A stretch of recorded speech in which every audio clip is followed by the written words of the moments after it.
Afternoon. I don't have anything at the top. I see Matt's not here. Who wants to do the honors? Go ahead. All right, thanks. China's foreign ministry said that Hamas and Fatah agreed to end their divisions and form an interim national unity government during negotiations in China that ended today. What's your take on this agreement? So we have not yet reviewed the text of the so-called Beijing Declaration. Of course, we will do that.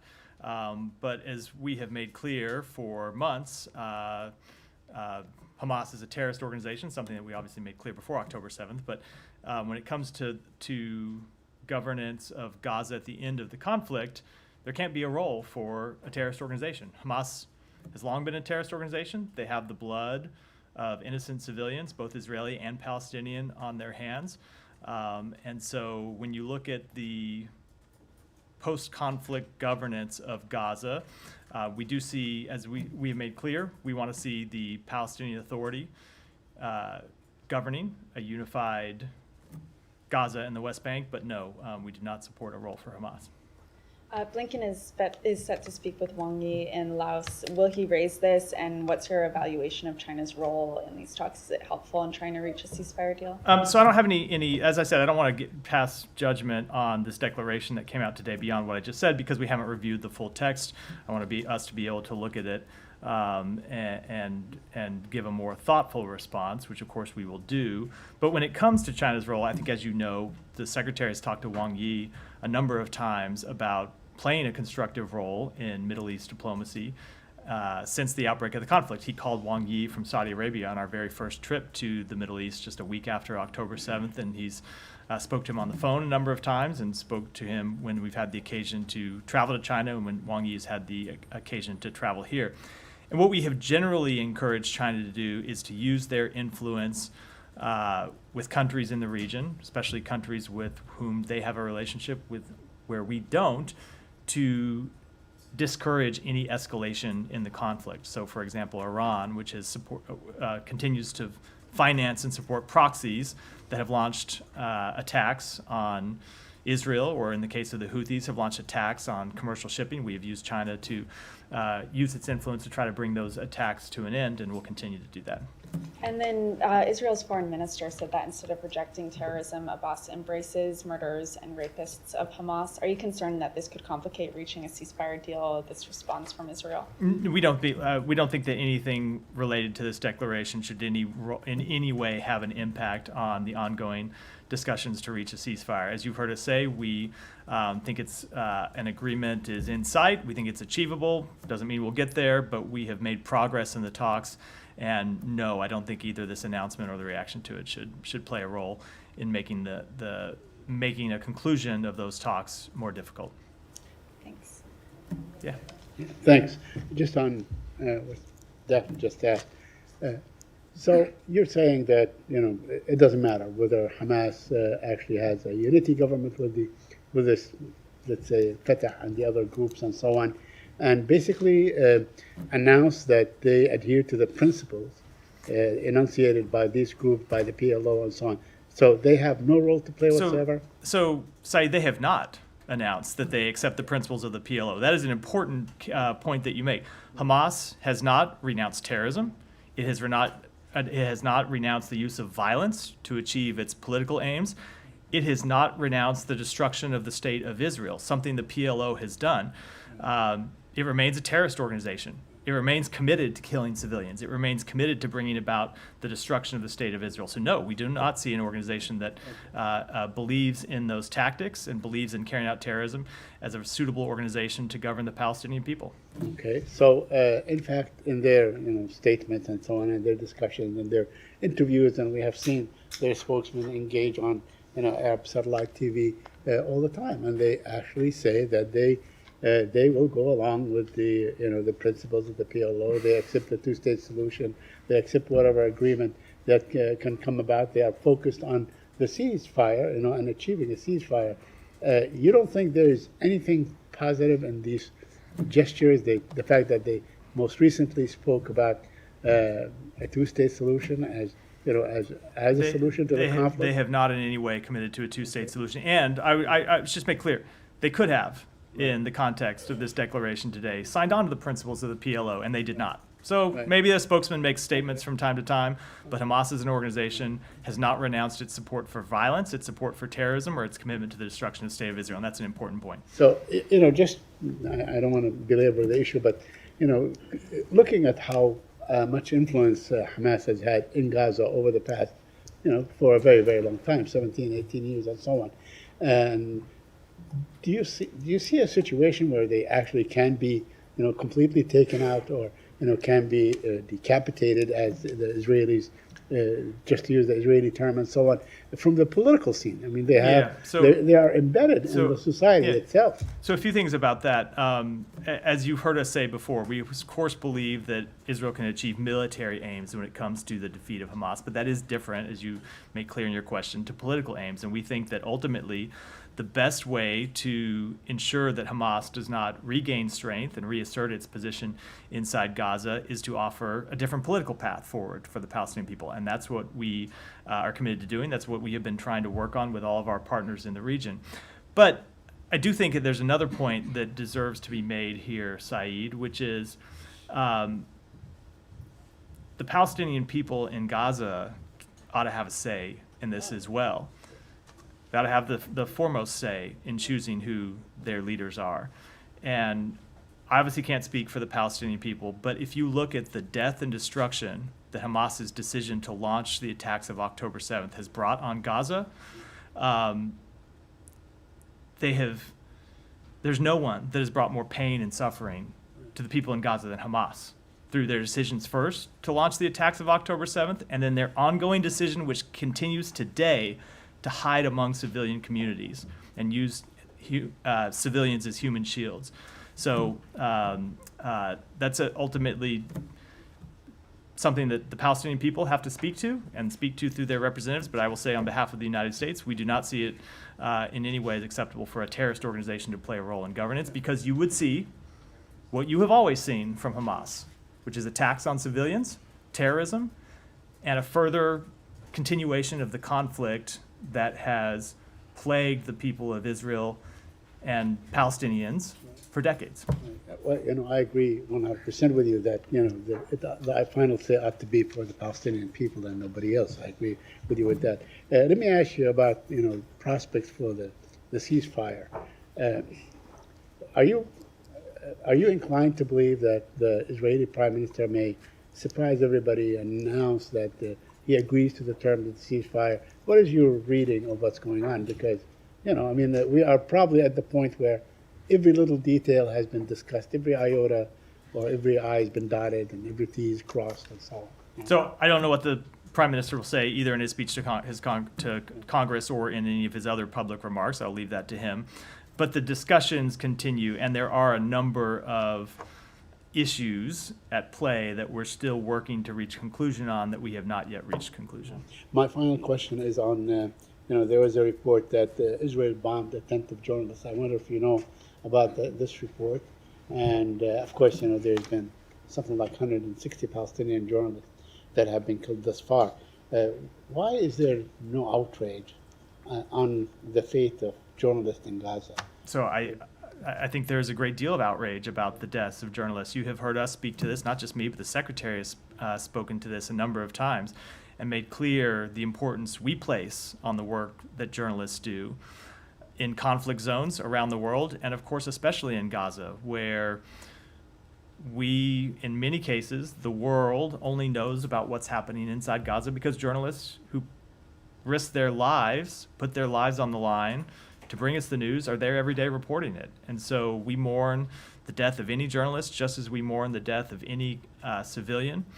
And it is why, again, we are working so hard to try to reach a ceasefire. It's why the president has put his own political muscle behind this. It's why the secretary has worked on it. It's why others in the administration have worked on it, because we believe ultimately the only way to stop the suffering of civilians, all civilians in Gaza, journalists, others who, other aid workers, others who do important work, as well as just people trying to go about their lives. The only way to alleviate that suffering in the daily death toll is to reach a ceasefire. Thank you. Yeah. Thank you. Republicans are criticizing Vice President Harris for not attending or not planning to attend Israeli Prime Minister Netanyahu's speech to a joint meeting of Congress. Tomorrow she'll be campaigning in the Midwest, but Republicans say she's boycotting the speech. Of course, there's also no public meeting right now between Secretary Blinken and Netanyahu. Can you say if this is a boycott or if there are any concerns on behalf of the administration about the optics of meeting with Netanyahu publicly? So Republicans are going to say what Republicans are going to say. I don't spend much time worrying about that, nor do I spend much time worried about optics. I worry about substance and reality. And the reality is the vice president's office has made clear that she had a pre-scheduled trip before the prime minister announced this date, which is a date he decided in consultation with Congress, not with the administration. So she had pre-announced travel. And I would just ask, what is more important, being there for a speech or meeting with the prime minister and talking about how we can work together to address our concerns? I would posit that a meeting is more important. Have Israeli officials reached out with any concerns? This is the first time this has happened, the vice president not attending a speech before a joint meeting of Congress in over 3 decades, I believe. Not that I'm aware of. Just would Yeah. there be any meetings with other members of the delegation that will come with Netanyahu? I don't know who's accompanying him, but let's say at the State Department. I don't have anything to announce, but typically when you have a head of state or head of government meeting to the United States, there are always meetings that happen on the sidelines of that visit, and I would expect that to be the case here. Yeah. Thank you, Matt. Switching the topic, can you give us a sense of where things stand in terms of implementation of the Repo Act after yesterday's presidential memorandum, which passes some of the authorities to the Secretary of State and the Yeah, Treasury? we are working hard on it here at the State Department. There are other agencies, the Treasury Department, who have pieces that they have to implement as well. I don't have details to announce today, but we're working very hard to execute the details and execute the responsibilities delegated to us by the President. Do you have a timetable? Like, No. There's election, all this, we have No, as quickly as Vice quickly as possible. There's important work we have to do, and we want to get that work done as quickly as possible. We want to get it right and be thorough. Japan decided to pass $3 billion from proceeds from frozen Russian assets. Do you support that decision? Of course we do. Moving to Ukraine, Ukrainian foreign minister is in Beijing today. Do you hold any hope in terms of any behavior change when it comes to China's supporting Russia in Ukraine? So I'm not going to make any assessments about what might happen or try to gauge expectations of what might happen, but I do think it's important that China hear directly from Ukraine about the toll that Ukraine has suffered through Russia's war of aggression, which we know China is doing a great deal to fuel through their support for reconstituting Russia's defense industrial base. We have always made clear that it is important that every country in the world recognize that in this conflict, there's an aggressor and there's a victim. And we shouldn't treat the two parties as if they bear equal responsibility or as if that this is some war that just magically popped out from nowhere without one side being responsible, and that when it comes to looking at how this war can end, it's important to remember those core principles. And so we have made that clear when we have engaged with China on the topic of the war in Ukraine. I know that other members of NATO and European countries have also made that clear to Russia, and we think it's important anytime that any country, and of course that includes China, hear directly from Ukraine. Do you expect any engagement between the Secretary and Minister Kuleba ahead of Secretary's own meeting with Chinese Foreign Minister? Well, I do not believe that Ukraine is coming to ASEAN. They're not a member of ASEAN, so he does. So I mean, I don't quite understand the question. He does speak with Foreign Minister Kuleba all the time, and of course that will continue. Any call between? I don't have any calls to announce today. And Alex. final topic: Russian forces conducting second nuclear missile launcher drills in less than 2 months. What do you think they are doing there, and what is your reaction? I don't have any assessment for that from here. Yeah, go ahead. Sure. Thank you. I have 2 questions. One on Sudan. You just released a statement on the talks that will be held in Switzerland next month. Why did the U.S. move the talks from Jeddah, Saudi Arabia to Switzerland? And what do you expect from these talks? So first of all, I wouldn't frame it as the United States. These are talks that we hope will take place, that will be co-hosted by the United States, the government of Switzerland, and Saudi Arabia. And the goal of these talks is to build on the work that has already taken place in Jeddah and to try to move them to the next phase. We continue to believe there is no military solution to the conflict in Sudan, and we believe that convening these national ceasefire talks and making clear that they are backed by key international stakeholders is the only way to end the conflict in Sudan, to prevent the famine that exists there now from spreading, and to create space to restore the civilian political process. So we hope that the SAF and RSF will accept this invitation that we've extended to them. And as I said, it is not just from us, it's from the government of Switzerland, the government of Saudi Arabia, and I would note that these talks, should they go forward, will be joined by observers from the African Union, Egypt, the United Arab Emirates, and the United Nations. Did you receive any response from the Sudanese The parties? invitation just went today, so we have not yet, but we're certainly hopeful that they will accept. We think it's important that they use this opportunity to negotiate a ceasefire, to stop this horrific conflict and help ensure humanitarian access gets to the Sudanese people who need it. And on Iran, the Iranian president has said today that Iran stands ready for all negotiations on nuclear program. What's your reaction? So we have long made clear that we support diplomacy. We see that as the chief route to dealing with Iran's nuclear program. But we're a long way from that right now, especially when you see the steps that Iran has taken to flagrantly flout the requirements of the IAEA. And so we would hope that as a first step, Iran would come back in compliance with the demands of the IAEA that they have been, as I said, flouting here to date. Does it mean Sorry, go ahead, Michelle. that you're not ready for talks with the new president? So let me back up and say, while we certainly saw the comments from the new president, I do think it is important to remember that ultimately these decisions are decisions that are made by the supreme leader, and we have not made any assessment that Iran is yet changing its overall strategic approach to these issues. And finally, on this, that means you're waiting to hear from Khamenei, not from the president. I don't have anything to add beyond what I just said on that. So. Thanks. Sorry, just to follow up on Sudan. The Jeddah talks have been unsuccessful so far. What makes you think that this format will be more successful in reaching a deal? So the way to answer that is, I can't give you any assessment on the likelihood of a deal, but we just want to get the parties back to the table.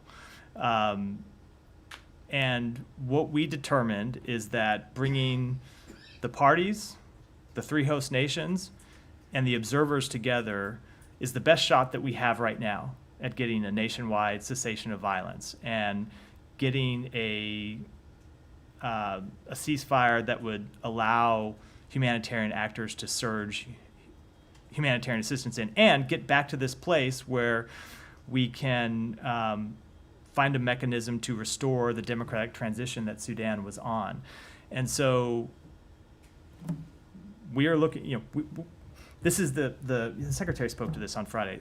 Sudan right now, unfortunately, doesn't get all the attention it should from, I believe, the world. It certainly gets attention from us here. We know it gets attention from others in the region and others in the international community. But there is a horrific human tragedy taking place there right now. These two parties that continue to fight each other and put civilians at risk and bring civilians not just through direct harm, but harm through the humanitarian crisis that has been created. So we're looking for anything we can do to get these talks restarted and try to get a ceasefire. And so if we can bring the weight of the United States to bear, and our partner nations, Switzerland and Saudi Arabia, can do so as well, we think it's important to do that. Aside from the location, obviously, are there any changes to the format being made that you hope will help move this forward? I don't want to talk about the details of details of how the talks would proceed. I think it's something that we ought to hold and discuss with our partners before making those public. But ultimately, these are decisions that SAF and the RSF have to make. They're the parties to the fight. They're the parties that are putting their own countrymen in such grave danger and costing the lives of so many of their innocent countrymen. And so we're going to do all we can to get these talks restarted with our partners, and we'll hope that the SAF and the RSF will come to the table for talks. They've committed to make various steps in the past and have blown through them time and time again. And so we're hopeful that this would be an opportunity to finally get our way to a ceasefire. Matt, thanks. Donald Trump's confirmed that Netanyahu is going to go to Mar-a-Lago tomorrow. Do you have any concerns that this meeting is happening ahead of his Congress address and also meeting with the president? And I have one more after that. I don't. Look, obviously we have one president at a time, and I think it's always important that everyone remember that. But at the same time, it's fairly common that heads of state and heads of government in foreign countries meet with political parties while they're here in the United States and meet with nominees for president while they're here in the United States, and we do the same thing. The Secretary has met with opposition leaders and opposition candidates a number of times in his visits around the world, so that in itself is a fairly routine event. And, Both on behalf of other countries and on behalf of the United States. And one, just going back to the region, there's a report about this.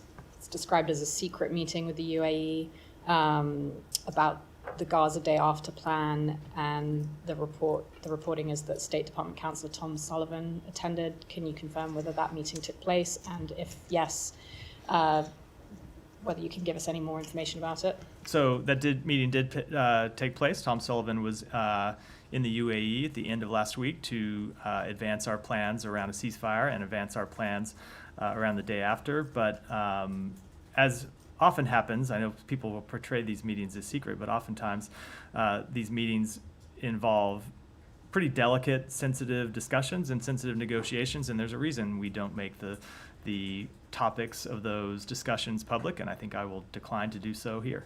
Just one more, because there's an op-ed coming from the Emiratis as well. Their special envoy wrote about this. She said that the plan involves deploying a temporary international mission to Gaza. Can you comment at all on whether that's accurate? Or No, I have not read the op-ed that you're referring to. Obviously, we have been in discussions with our partners about what security inside Gaza would look like, both during a ceasefire and at the end of the conflict, but I don't want to comment on the particulars of those discussions from here. Just to follow up on that. Yeah, go ahead. On the day after plans, can you give us an understanding as to how far along those plans actually are? If you guys have agreements in terms of the countries that would partake in this international force to stabilize Gaza? You're stipulating something as fact that I have not said as fact from here, but go ahead. Okay, well, if you would like to, describe it in your own words, have at it. But just, are these agreements still in the works? Are they almost done? Are they ready to roll out, day 2 after a ceasefire? Just give us an understanding of where that stands. So it really does vary when you look at at different aspects of what's required for Gaza. We have had a number of discussions, including fairly advanced discussions with countries in the region about the security situation, how to address the security situation and ensure security in Gaza, and the same is true for governance. And there are proposals that we have put forward to our Arab partners. There are proposals that they have put forward to us, and we have been working through various differences. And and when I say it's not the case that every country in the region is signed up to the same plan either, right? People have different views about what the best way would be to accomplish this, and people have different political imperatives that they need to be responsive to. So we are working through that. It has been a high priority. Barbara Leaf was in the region last week, meeting with foreign ministers and other leaders. As I said, as I noted, Tom Sullivan was there on Friday. Secretary has had a number of phone calls over the past couple of weeks to talk about these plans. And I don't want to put a timetable on them, other than to say it is critical that the work move forward, and that's what we are working to do. Okay, and then just one question on the previous question she had about Trump meeting with Prime Minister Benjamin Netanyahu on Thursday. Are you guys concerned at all about the former president trying to influence the Prime Minister at a moment when there are these tense, high-stake negotiations to come to a ceasefire and hostage agreement? I don't know what the former president will do, just as I don't know what any private citizen will do in a meeting with the prime minister or other officials with the government of Israel or any government. I would just say, speaking generally, that we would hope every American would.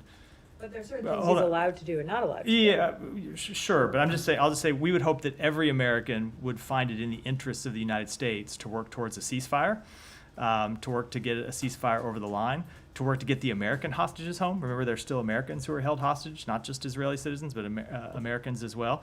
And so we believe it's in the interests of everyone in the United States to try and reach a ceasefire that gets our hostages home, as well as ends the suffering of Palestinians, and of course that includes Palestinian Americans who are in Gaza, and helps us build better, broader security and stability for the region. And can I just ask one clarifying question on that?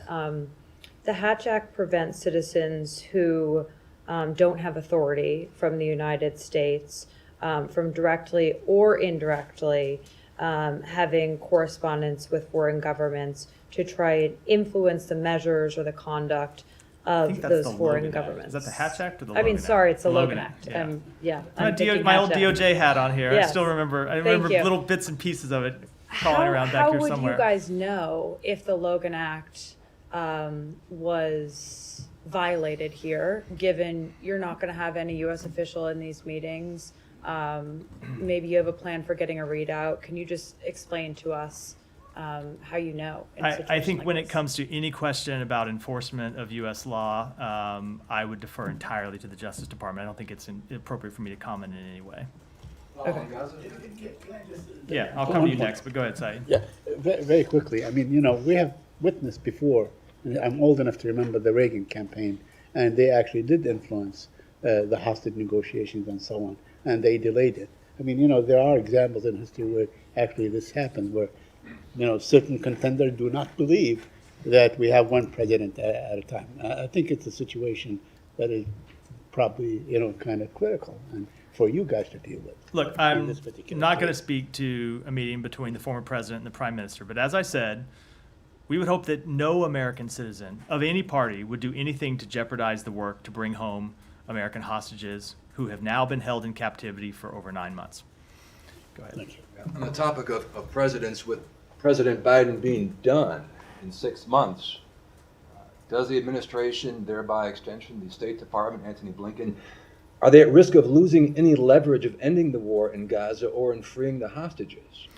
So the president is the president and brings in his conversations the full weight and authority and credibility and influence of the United States.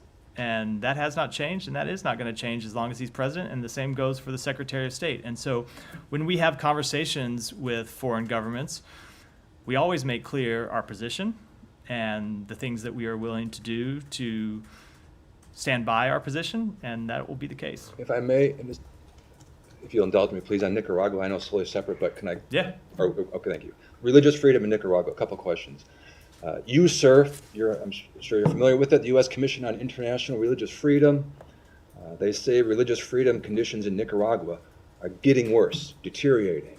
In fact, USCIRF is holding a virtual hearing tomorrow to discuss the situation in Nicaragua, religious freedom.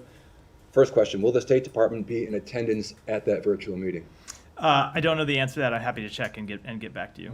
Two, USCIRF said recently, quote, Nicaragua's government continues to repress the Catholic Church for its human rights advocacy by arbitrarily arresting, imprisoning, and exiling clergy and lay people and shuttering and seizing the property of Catholic charitable and educational organizations. In fact, just recently, Ortega shut down Radio Maria, Nicaragua. That all said, what more can the U.S. do right now, this moment, to help those in Nicaragua being persecuted for their faith? So you have seen us on a number of occasions speak out about the persecution of religious figures in Nicaragua and call for the release of religious figures, and we will continue to do that. Do you see is Ortega listening? I will say that it's not just something that we speak out on, but that we work with our partners in the region to accomplish. It is a high priority for us, the exercise of freedom of religion, both in Nicaragua and all around the world. Thank you.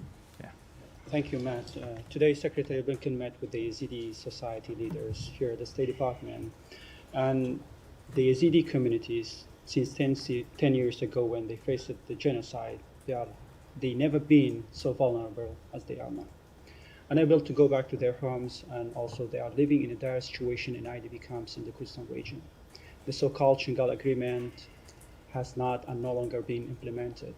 What's the U.S. firm position on the Yazidi situation in the region and also the Shingal Agreement? Do you still have the faith in that agreement? So we do believe that the Sinjar Agreement was an important start for supporting those targeted in the 2014 genocide committed by ISIS.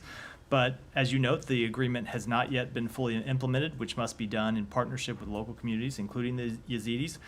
We continue to encourage the government of Iraq and the Kurdistan regional government to implement the tenets of the Sinjar Agreement, including security, governance, and reconstruction in Sinjar. The upcoming 10th anniversary of the ISIS genocide represents an important moment to demonstrate meaningful progress, and that's what the Secretary discussed with those with whom he met today. And I think you know that the Shingal is a disputed area between two governments, Erbil and Baghdad, and there are several militia groups have control over the area. And this has political infighting has prevented the reconstruction of the city. So what roles the U.S. can play in bringing the situation to an end and also give a relief to the Yazidi communities? So for protection for vulnerable ethnic and religious communities in Iraq has always been a priority for the State Department. Since 2018, the United States has provided over $500 million in assistance to religious and ethnic minority communities that were targeted for genocide. We provide a significant amount of U.S. humanitarian assistance on the basis of need, regardless of ethnic or religious affiliation, in addition. And we continue to advocate for the security of Sinjar to be in the hands of federal police and Iraqi security forces, including the local police force established under the Sinjar Agreement. Israeli Prime Minister Netanyahu is here, and there's a big protest planned for tomorrow outside the Capitol Hill. At the same time, Outside which building? Hill. The State Department? Yeah. Hill, not the State Oh, Department. the Hill. Yeah. The Hill, yeah. At the same time, there are large groups expected in favor of Netanyahu also. The local media reports that there is a possibility of clash and disturbance on the streets of DC tomorrow. What are your thoughts on that? What is your message to the protesters coming here from different states? So look, we, as you hear us say, when we talk about protests around the world, and typically we from the State Department don't talk about domestic matters. There are other agencies inside the U.S. government that do so. But of course, we think all protests should be held peacefully. We support the right of Americans to protest. It's one of the things that makes America great and strengthens our democracy. And so it's people speaking their minds either to the United States government to United States government officials or to foreign government officials who are in town. We support people's right to do that. But of course, those protests in any event should remain peaceful. The Pakistani government was reporting millions of Afghan refugees. But on the intervention of UN and United States, Pakistani government extended their stay for one more year. What are your thoughts on this decision, and what is your comment on the situation of Afghan refugees in Pakistan? Let me take that back and get you an answer. So one last question, Yeah. if I may. So on the directions of Pakistani government, the police raided the offices of a political party and arrested the spokesperson. They're also trying to ban this political party. You spoke about it last week, but what is your reaction on the raids on the offices of the political party and arrest of their spokesperson? So we have seen the reports of the arrests of PTI leaders. We are always concerned when we see arrests of opposition leaders. I'm always personally concerned when I see the arrest of a spokesperson. We support the peaceful upholding of constitutional and democratic principles, including the rule of law, equal justice under the law, and respect for human rights like freedom of expression and freedom of peaceful assembly, and we urge that these principles be respected in accordance with Pakistan's constitution and laws. Go ahead. Yeah. Thank you, Mr. Mayor. Thank you, everyone, and good afternoon. It's an everyone who are sitting here. My name is Nirunira. I'm from Bangladesh, and I'm proud Bangladeshi American living in this country last 24 years. I live in New York. I come here to talk one thing, the running president in my country, what he is doing, the way we speak every time thousands of students are killing, and especially women students, they got raped, killed under that prime minister we call illegal, which is true, he is illegal, unelected Prime Minister Hasina Sheikh, what he is doing in my country right now. Is my concern. I know that concern of USA and always we believe is superpower. And I live in this country, and what I say, what I can help from you for my country, Bangladesh. I want to see my country, Bangladesh, live, and everything is smooth. Thank you. So we continue to closely follow developments in Bangladesh and call for calm and de-escalation. And as I said yesterday, we condemn any acts of violence, whether they be acts of violence committed against peaceful protesters or they be acts of violence committed by people who are protesting the actions of the government.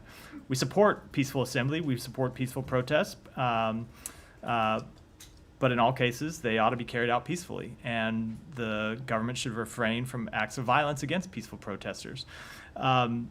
But I would say that when it comes to Bangladesh, we also remain deeply concerned by reports of ongoing telecommunications disruptions across the country, which limit the ability of people in Bangladesh, including American citizens there, to access critical information. That's something we have spoken out against in other countries, and we speak out against it when it comes to Bangladesh as well, and we'll continue to make those concerns known. Follow up on Bangladesh. Yeah. Yesterday, I informed you that there's thousands of people are getting killed under the direction of Hasina Sheikh, the illegal Prime Minister of Bangladesh. Last night, I learned the tank and vehicle with the logo of United Nations are being used, and they're firing from those UN carrying logo vehicle and killing innocent students. Also, there's a helicopter on the sky, they're also killing innocent civilians. It's like country is going into a civil war, number one. And number two, some public figure named Nurul Haq, the president of Gano Adhikar Porishad, and there is another leader, Tarek Rahman, then another leader, Junaid Saki, then another leader, Abu Adnan Toha. Everyone is getting kidnapped by the government forces, and they're taking advantage because there is no internet, there is no telephone communication, and Prime Minister is sitting down at Gano Bhavan and directing police, army, RAB, and other law enforcement agencies just keep killing because world cannot watch what is going on. I know Europe satellite and American satellite cannot take the picture because there is no internet. And I have third question, if you allow me. America is the proponent of democracy and institutes of democracy in all over the world. We respect that. But under the direction of General Asif Munir of Pakistan and the Chief Justice of Faiz Issa, they are destroying every single democratic institution in Pakistan. There is no reflection of the people's choice in Pakistan. Do you think America, other than showing concern and expect something, do you think that country is on the right direction? So I think that what we as the United States have always done, and I should say what we have always done when we are at our best, is to speak out for democratic values around the world and make sure that, and make clear that countries are strongest when they uphold democratic values, countries anywhere in the world, and that's what we're going to continue to do. That's our greatest strength, and it's what will continue to guide our approach. Do you think Hasina Sheikh and the authorities in Pakistan, they are listening what American and European governments are asking them to do? So we will continue to make our priorities clear. We will continue to make our values clear. Does every country in the United States or in the world do exactly what the United States or any country in Europe or any other country around the world thinks they ought to do or thinks how they ought to handle every situation? Of course not. Sovereign countries make their own decisions. They always have. They always will. What we can do is impress upon countries what we believe are the right way to approach questions of fundamental freedom, questions of democratic values, questions of human rights, and bring all the influence we can to bear to urge them along that path, and that's what we'll continue to do. Would you like to make a comment that they're using United Nations logo on a Humvees and tank, and they're firing from that vehicle into the civilian, and thousands of people are getting killed? Why they're using United Nations logo? So I'm not aware of that specific report. You should address that to the United Nations, I would think, but I would say, as I have made clear, we condemn any violence against peaceful protests. Protesters should be allowed to carry out their fundamental freedom of expression, their fundamental freedom of speech. And at the same time, we urge that all protests be peaceful. Thank you. Yeah. Thank you, Matthew. On a different topic, how would you describe Secretary Blinken's relationship with Vice President Harris? He has an extremely close working relationship with the Vice President. He's actually known her for more than 10 years, worked with her before she became Vice President, before he became Secretary of State.